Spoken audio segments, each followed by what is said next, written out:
estimados alumnos, y en esta oportunidad hablaremos de la disfunción hepática en el paciente crítico o paciente séptico.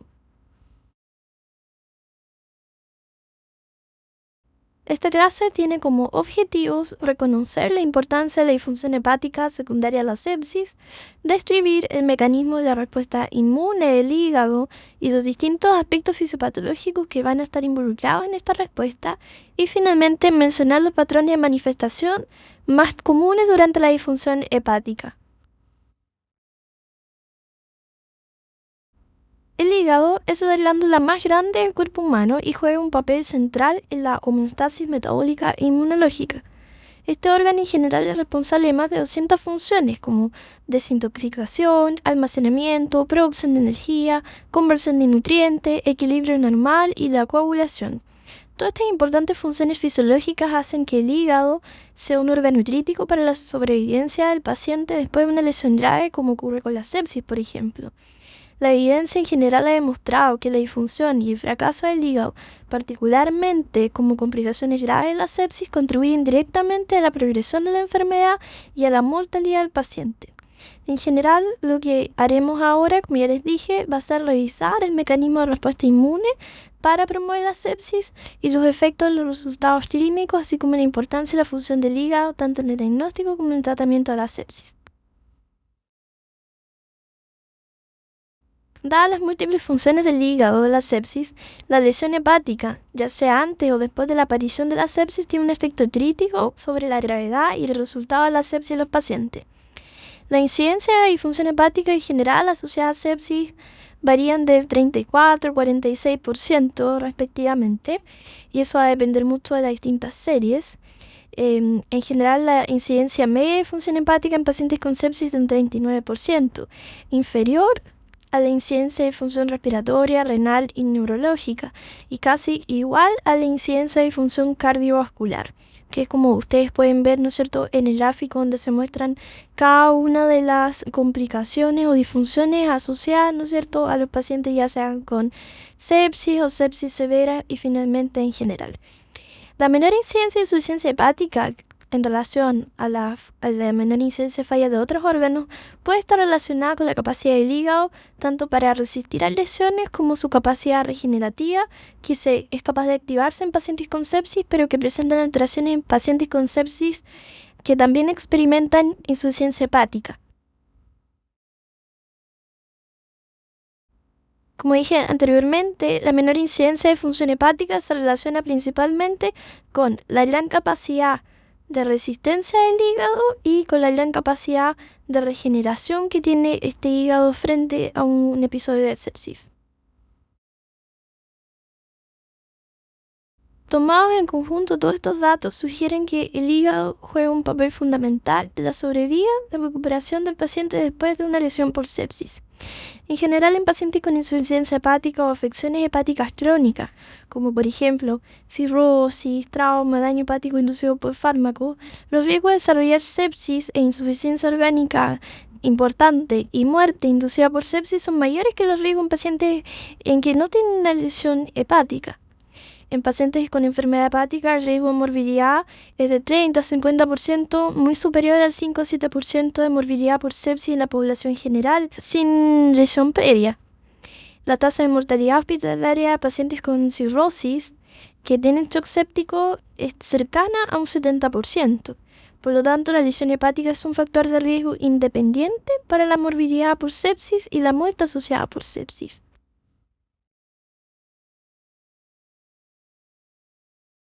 Curiosamente, en el score SOFA, que es el score que se utiliza para catalogar la disfunción de órganos en un paciente, se utiliza la bilirrubina como un parámetro discriminador y se le asigna un puntaje de 1 a 4 de acuerdo al nivel de bilirrubina. Pero nosotros sabemos de alguna manera que esto es una grosera tergiversación de lo que es el hígado, por cuanto las funciones más importantes del hígado, la sepsis, el CIF y el CHOP, son básicamente el tratamiento de mediadores, la promoción de mediadores, las funciones metabólicas, la producción de proteína de fase aguda, ninguna de las cuales va a ser recogida por la bilirrubina. Sin embargo, como es un parámetro ampliamente disponible, se utiliza como representativo de la función hepática, que como ustedes ven es mucho más complejo de lo que captura la bilirrubina como valor.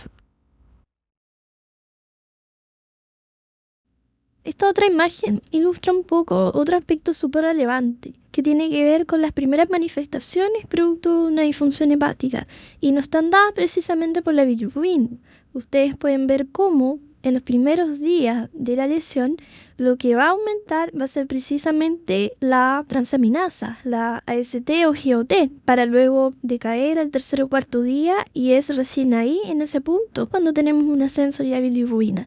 Por lo tanto, podríamos nosotros estar presentes o estar presenciando una disfunción hepática, pero que no es capaz de ser pesquisada por este score, porque lo que estamos midiendo para evaluar el hígado es precisamente la bilirrubina. Entonces sabemos que el hígado tiene un papel crucial en la sepsis, ya que representa una importante línea de defensa, y en este rol es donde las células cumplen una principal función. En ese sentido, el rol de los hepatocitos, las células de Kupffer y las células estrelladas son, ¿no es cierto?, las más importantes, son las que tienen que tener una comunicación e interacción crítica para un adecuado funcionamiento, son las que están preparadas para poder eliminar los distintos antígenos que van a ser transportados por la sangre, y son las que frente a una infección se convierten precisamente en un sistema de alarma. Por lo tanto, lo más importante acá es recalcar que es precisamente esta respuesta inflamatoria secundaria a la sepsis la misma responsable de la lesión hepática. Hay algunos otros aspectos fisiopatológicos importantes de recordar para entender lo que sucede en el hígado, y uno tiene que ver con el flujo hepático. Para asegurar las funciones, ¿no es cierto?, el hígado lo que hace, o la perfusión hepática en general, representa el 25% del gasto cardíaco aproximado. Y esto se logra principalmente por el flujo sanguíneo venoso portal. Y aquí tenemos que recordar, ¿no es cierto?, que tiene dos flujos, un arterial y venoso. Por lo tanto, el más importante y más relevante va a estar dado por el sistema venoso portal, responsable, ¿no es cierto?, más o menos del 75% de la perfusión hepática. Y el flujo va a estar regulado por precisamente la respuesta del tampón arterial hepático, que tiene como objetivo ir compensando, ¿no es cierto?, cualquier reducción en el flujo sanguíneo portal. Algunos otros aspectos importantes en relación al flujo son las características de este flujo hepático. Y aquí es importante recordar que la función detoxificadora del hígado va a ser muy sensible a cada una de las alteraciones del flujo hepático. Y hay una serie de factores que van a estar relacionados al flujo y que tienen gran importancia. Por ejemplo, la distribución fraccional del gasto cardíaco al circuito esplácnico, la proporción de flujo hepático que pasa a la porta o a la arteria hepática, que es lo que mencioné anteriormente, que habitualmente están distribuidos en una proporción de 75-25, la resistencia del drenaje venoso suprahepático, que también es súper relevante, la distribución intrahepática de la perfusión sinusoidal y el tiempo de tránsito sinusoidal transhepático. Estos factores son súper relevantes, por ejemplo, cuando estamos hablando de la distribución fraccional.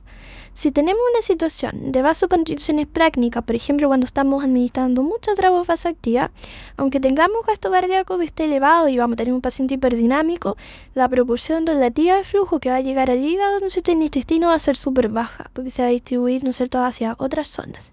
Y otro ejemplo tiene que ver con el tiempo de tránsito sinusoidal, que este puede verse severamente disminuido en los pacientes cirróticos. Entonces, lo que sucede finalmente es que hay una disminución de la velocidad de detoxificación, y esto hace que estos pacientes tengan precisamente mayor riesgo de sobreinfección. Otro aspecto importante de recordar, y que ustedes lo vieron en el enlace en el curso 1, tiene que ver con el metabolismo del lactato. ¿Cómo se metaboliza el lactato en el hígado? Una parte importante por neoglucogénesis en el sitio de Cori, y otra parte por oxidación mitocondrial en el sitio de Krebs, que es lo más habitual. Cuando el hígado no era lactato, alguno de estos dos procesos va a estar bloqueado, o la oxigenación o la neoglucogénesis. Más probablemente la neoglucogénesis, ya que esta gasta ATP para formar glucosa y el resto de los procesos metabólicos. En cambio, la oxidación mitocondrial aporta ATP al final de su proceso.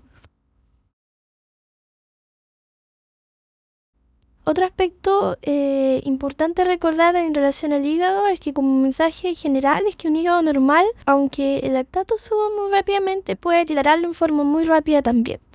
En general, cuando hay hiperlactatemia durante la resucitación, ya sea por hipovolemia tratada con volumen o vasopresores o una hiperadrenergia, se aclara muy rápidamente el plasma.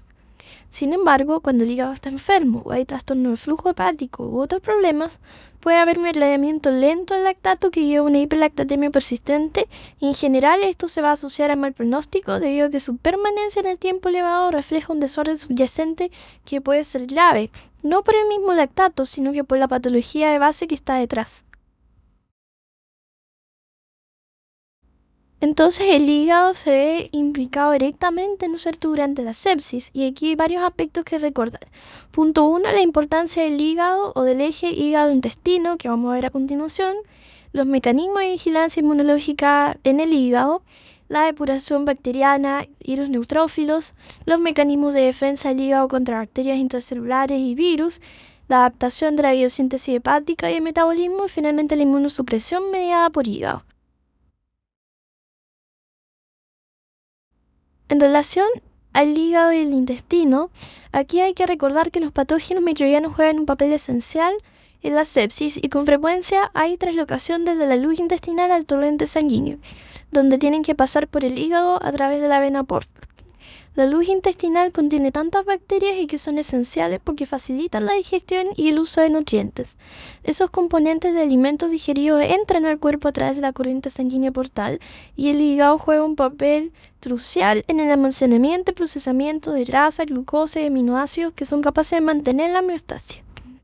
El intestino y el sistema inmune local trabajan juntos para poder evitar esta translocación de bacterias intestinales hacia la vena porta. Por lo tanto, después de la barrera intestinal epitelial, el hígado constituye la segunda línea de defensa en la eliminación de bacterias invasoras y productos bacterianos, inhibiendo de esta forma la propagación de bacterias en el cuerpo y por lo tanto la sepsis. Por consiguiente, los pacientes con un hígado enfermo como la cirrosis tienen un mayor riesgo de infecciones bacterianas y a menudo se debe precisamente a translocación bacteriana al intestino porque esta segunda barrera no está funcionante. En relación al segundo punto, que tiene que ver con el mecanismo de vigilancia inmunológica hepática, debido a la ubicación anatómica, ¿no es cierto?, del hígado, está muy expuesto a los antígenos circulantes, a las endotoxinas, a las sustancias peligrosas e incluso a distintos microorganismos que llegan al hígado del tracto gastrointestinal a través de la vena porta o desde la circulación sistémica a través de la sangre arterial. Por lo tanto, el hígado es una importante línea de defensa junto con el vaso, pero también un sitio principal para la regulación de la respuesta inmunitaria e inflamatoria. La mayoría de los mecanismos relacionados con la vigilancia inmune o declaramiento bacteriano por el hígado tienen lugar en los sinusoides hepáticos, que es lo que mostramos en esta imagen. Dentro del sinusoide hepático, las células endoteliales, las células hepáticas estrelladas, ¿no es cierto?, que están ubicadas en el espacio de Dice, los macrófagos, ¿no es cierto?, residentes, que son estas células de Kupffer, y los múltiples subconjuntos de células inmunitarias como leucocitos polimorfonucleares, monocitos, linfocitos T o natural killer, microorganismos, antígenos y señales de peligro y otros factores humorales relevantes que son capaces de ir induciendo una respuesta inflamatoria. Esta figura muestra la iniciación de los mecanismos de defensa inmune en el hígado durante el curso de la enfermedad. Las bacterias, los productos bacterianos, ¿no es cierto?, como las endotoxinas o los lipopolisacáridos, llegan al hígado a través de las arterias hepáticas de la vena porta. Además tenemos la citoquina sistémica y los distintos patrones moleculares asociados que están relacionados con los hepatocitos o que están relacionados con alguna lesión de los colangiocitos que se acumulan en este sinusoide hepático. Las células estrelladas y los macrófagos hepáticos van a responder a estas señales de peligro produciendo grandes cantidades de citoquinas, TNF, interleuquina 6, interleuquina 1 y quimiosinas, que son capaces de atraer a otras células inmunes, como por ejemplo neutrófilos y monocitos, y proporcionan la señal a los hepatocitos para que cambien de un programa homeostático a uno inflamatorio y de expresión de proteínas. Y este proceso involucra la inducción de proteínas de fase aguda, que vamos a ver dentro de unas diapositivas más, y algunos otros mediadores inflamatorios. En relación a otro aspecto que mencionamos también, que tiene que ver con la depuración bacteriana y los neutrófilos, el hígado es esencial para eliminar bacterias y toxinas. Ya lo vimos anteriormente, y en general podemos ver como modelos animales de inyección de bacterias intravenosa, más del 60% de las bacterias inyectadas pueden quedar atrapadas en el hígado a los 10 minutos. El hígado es un sitio importante para los neutrófilos que proporcionan protección inmune contra los patógenos mediante fagocitación de bacterias o liberación de gránulos de proteína. Además, los neutrófilos pueden formar una red adhesiva que atrapan y matan las bacterias. Los macrófagos hepáticos también tienen la capacidad de eliminar directamente las bacterias invasoras y poder montar una respuesta inmune eficaz contra estas bacterias patógenas, constituyendo también otra importante línea de defensa. En general, estas células consisten en pequeñas subpoblaciones, tales como las células de Kupffer, que cuentan con receptores especiales, ¿no es cierto?, y que actúan como una especie de carroñeros estacionarios en el sinusoide hepático. También los macrófagos derivados monocitos que pueden acumularse rápidamente en los sitios de daño hepático y aumentar el estado proinflamatorio del paciente.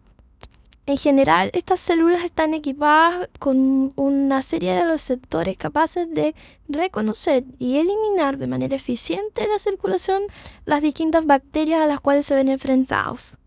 Además, cooperan también con las plaquetas para limitar el daño sistémico como consecuencia de la sepsis.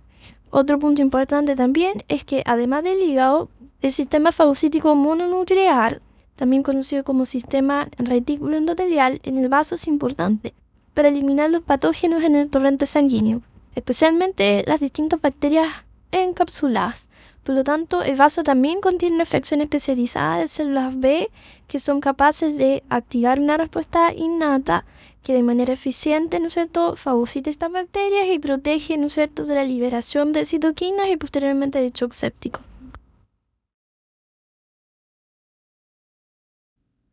En relación a la depuración bacteriana y neutrófilos por parte del hígado, en esta figura podemos ver cómo se aprecia un estado de activación inmune que se caracteriza precisamente por este macrófago, ¿no es cierto?, y estas células natural killer que producen mediadores inflamatorios como el interferón, interleuquina 1, 8 y TNF.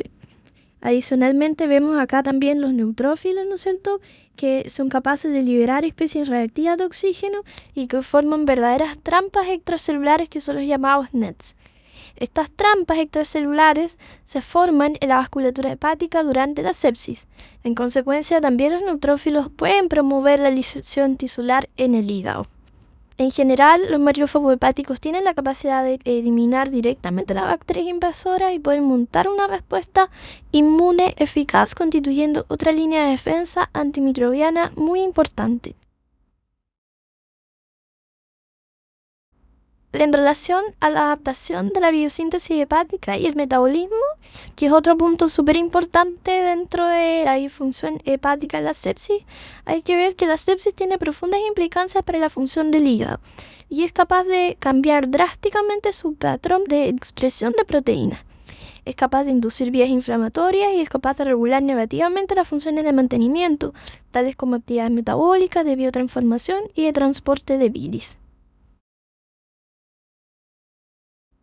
La reacción hepatocelular a la sepsis se denomina respuesta de fase aguda y resulta en la liberación de aproximadamente unas 30 proteínas de fase aguda con diversas funciones biológicas de la circulación sistémica, que es lo que ustedes pueden apreciar en esta tabla. Aquí se muestra cómo citoquinas inflamatorias, principalmente citoquinas interleuquina 6, E1, son capaces de desencadenar la producción de distintas proteínas de fase aguda en los distintos hepatocitos. Además de esta gran respuesta inflamatoria, tenemos que también hablar de la inmunosupresión que está mediada por el hígado. Y aquí tenemos que ver principalmente la activación de las vías antiinflamatorias. En esta imagen se puede ver cómo la respuesta hepática a la sepsis implica la activación de vías antiinflamatorias. en donde estas proteínas de fase aguda inducen la movilización de neutrófilos y monocitos, ¿no es cierto?, que tienen algunas funciones especiales, que producen las citoquinas antiinflamatorias, interleuquina 10, y son capaces de suprimir la respuesta de las células T, CD4 y CD8 al ser capaces de secretar arginasa, óxido nítrico sintetasa, ¿no es cierto?, y finalmente al inducir las células T reguladoras. Otro aspecto importante con esta respuesta inmunosupresora tiene que ver con la desensibilización a los lipopolisacáridos, denominado también tolerancia a las endotoxinas, y que representa otro mecanismo importante de inmunosupresión. Después de la exposición continua a un lipopolisacárido, las células se vuelven refractarias a la señalización y producen mediadores antiinflamatorios en respuesta a esta endotoxina. Tanto monocitos como macrófagos muestran claramente la tolerancia a endotoxinas tanto in vitro como in vivo. Sin embargo, hay datos experimentales que indican que los hepatocitos y las células endoteliales, tanto sinusoidales como hepáticas, y las células estrelladas también pueden ser insensibilizadas a este lipopolisacárido. Para provocar la inmunosupresión o esta respuesta de fase aguda, las distintas proteínas de fase aguda son capaces de reclutar monocitos y neutrófilos con funciones inmunosupresoras denominadas derivadas mieloides, que producen citoquinas antiinflamatorias y que además también suprimen la respuesta de las células T a través de la arginasa, óxido nítrico sintetasa, ¿no es cierto?, y algunas otras células endoteliales sinusoidales del hígado.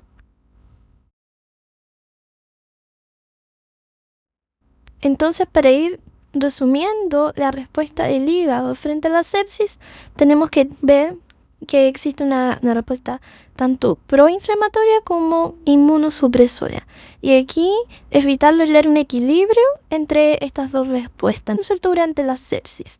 Podemos ver cómo el hígado, si tenemos una respuesta más bien proinflamatoria, en donde tenemos un balance alterado, vamos a tener inflamación excesiva, una gran respuesta sistémica inflamatoria con falla multiorgánica y que nos conduce a la muerte post-sepsis.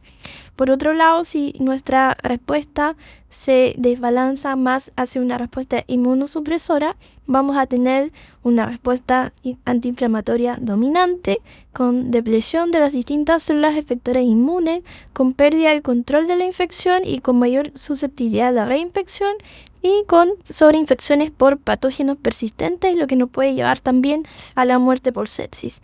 En cambio, cuando tenemos una respuesta tanto proinflamatoria como antiinflamatoria balanceada, vamos a tener una adecuada inflamación, se va a mantener un clearance bacteriano para posteriormente resolverse esta inflamación y lograr la recuperación del hígado.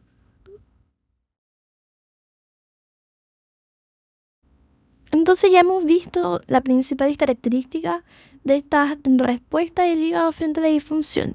Ahora es importante ir a revisar cuáles son las manifestaciones de la injuria hepática durante la sepsis. Y tenemos tres principales patrones que están dados por la hepatitis hipóxica, por una colistasis inducida por sepsis y finalmente por la colingitis hidrosante secundaria, que es menos frecuente. En esta figura podemos ver cómo los mecanismos de injuria hepática van a ser totalmente distintos para cada uno de los patrones, ¿no es cierto? Y es lo que vamos a revisar a continuación.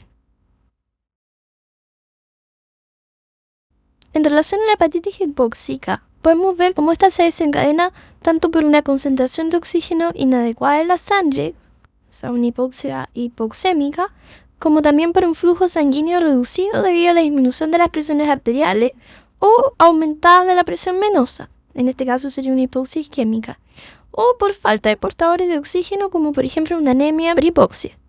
También se escribe que hay alguna presencia de microtrombos que podrían perjudicar la perfusión dentro del hígado, pero estos son los mecanismos más importantes.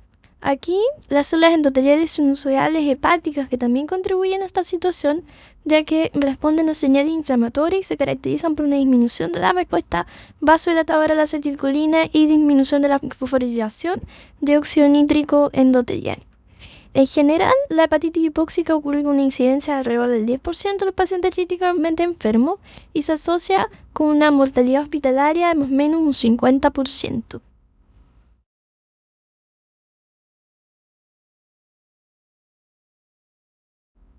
En relación a los criterios clínicos, clásicos para poder diagnosticar una hepatitis hipóxica van a estar dados principalmente por un entorno clínico, ¿no es cierto?, caracterizado por una falla cardíaca, respiratoria, ¿no es cierto?, una falla circulatoria que explique esta situación.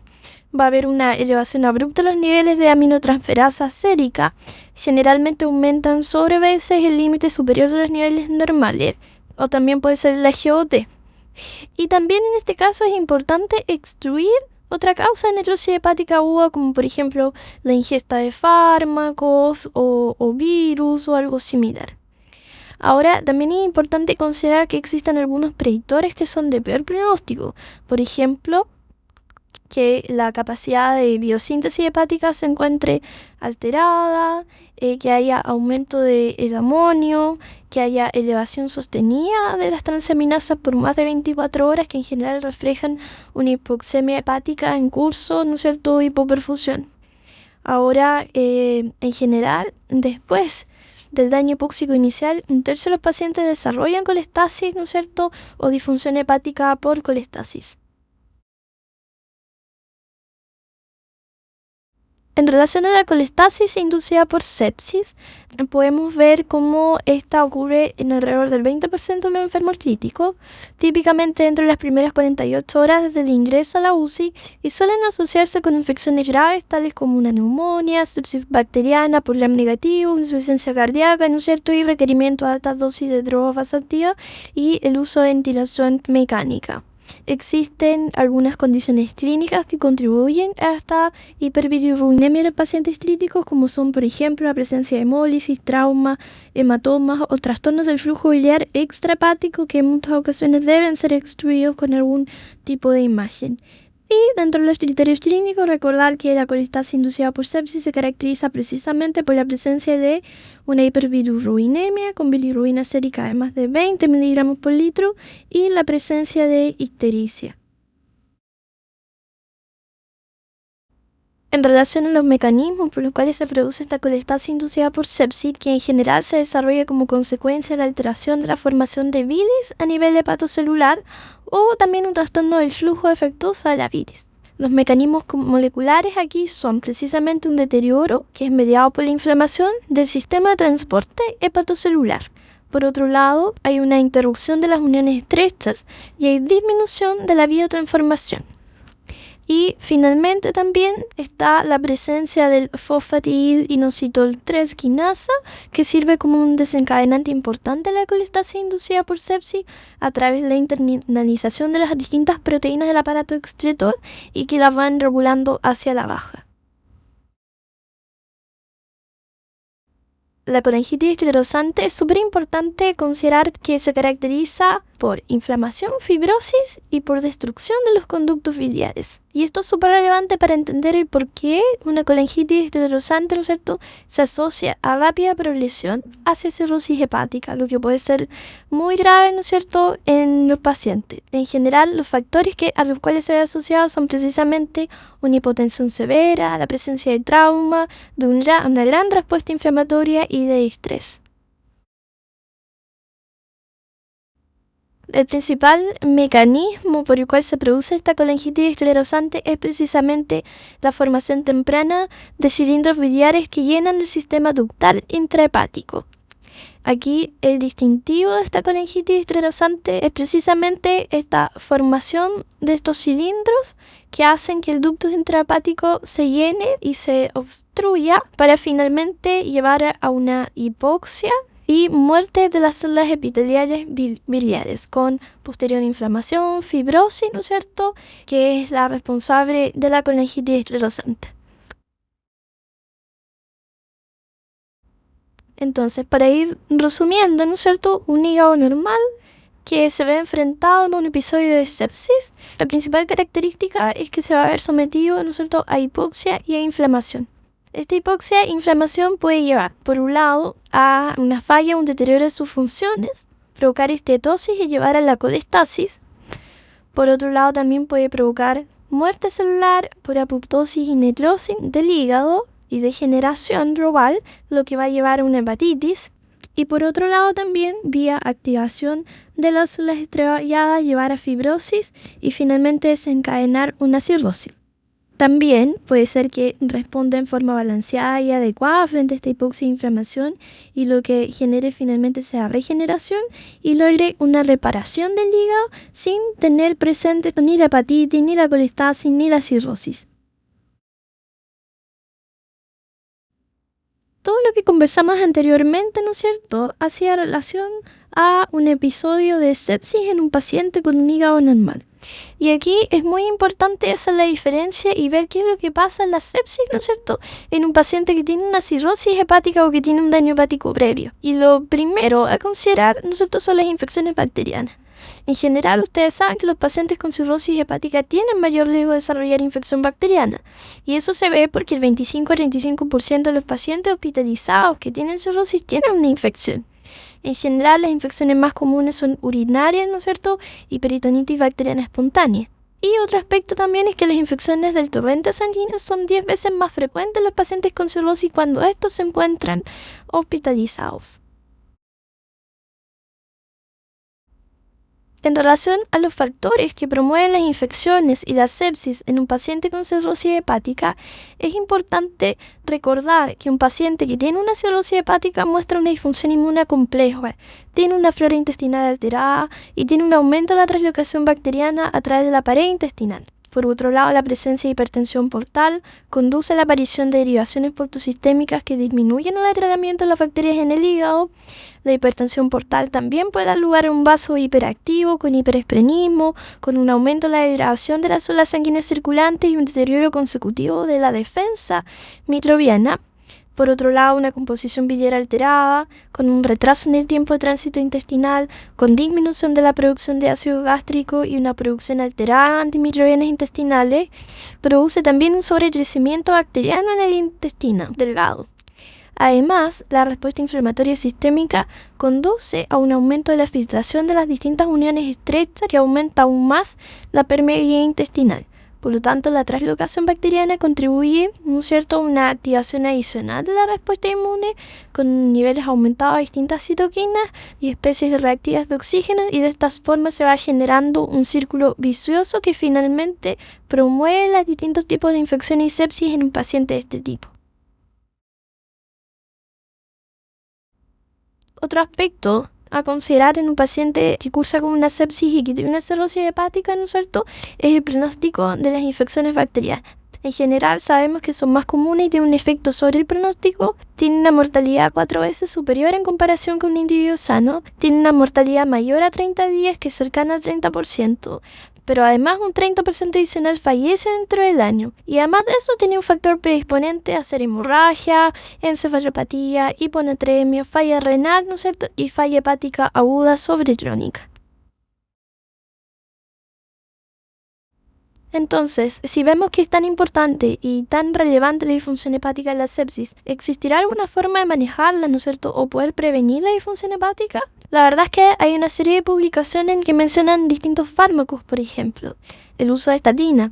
La verdad es que se ha visto, al igual que el uso de corticoides, que podría verse una pequeña reducción. Y así lo demuestran un subestudio, ¿no es cierto?, del Corticus, que muestra cómo en los pacientes que habrían recibido corticoides, ¿no es cierto?, tuvieron menos disfunción. Pero la verdad es que ninguno de estos resultados ha sido logrado replicar en otros trabajos. Por otro lado, está también el control estricto de la glicemia con insulina, y ustedes saben todos los efectos adversos de ese mismo estudio, en donde, claro, los pacientes podían tener un mejor control, pero tenían mayor hipoglicemia y por lo tanto finalmente las complicaciones eran mayores. La verdad es que en relación a la nutrición enteral respecto a la parenteral tampoco hay mayor evidencia. Y lo que sí está claro y que es lejos lo más importante es precisamente que la restauración hemodinámica temprana, el menor periodo de tiempo de hipoperfusión del hígado, es lejos lo más relevante para poder prevenir la disfunción hepática relacionada a la sepsis. Por lo tanto, a modo de conclusiones, podemos decir que, tal como hemos intentado destacar en esta clase, el hígado representa un factor conductor crucial de la respuesta antimicrobiana que es capaz de contribuir tanto en la eliminación de patógenos como en los desencadenantes de la inmunosupresión, que proporcionan protección con una respuesta inmune que puede ser abrumadora. Una disregulación de esta compleja interfase conduce a daño hepático inducido por sepsis y un aumento de la mortalidad por sepsis. Ahora, la importancia del hígado como órgano inmune se vuelve particularmente evidente en pacientes con cirrosis hepática que tienen mayor riesgo de adquirir infecciones microbianas, pero que también tienen una mayor mortalidad por sepsis. Por lo tanto, además de esto, la única medida preventiva, ¿no es cierto?, adecuada como para lograr evitar este daño es precisamente la restauración temprana, ¿no es cierto?, y adecuada del deterioro hemodinámico.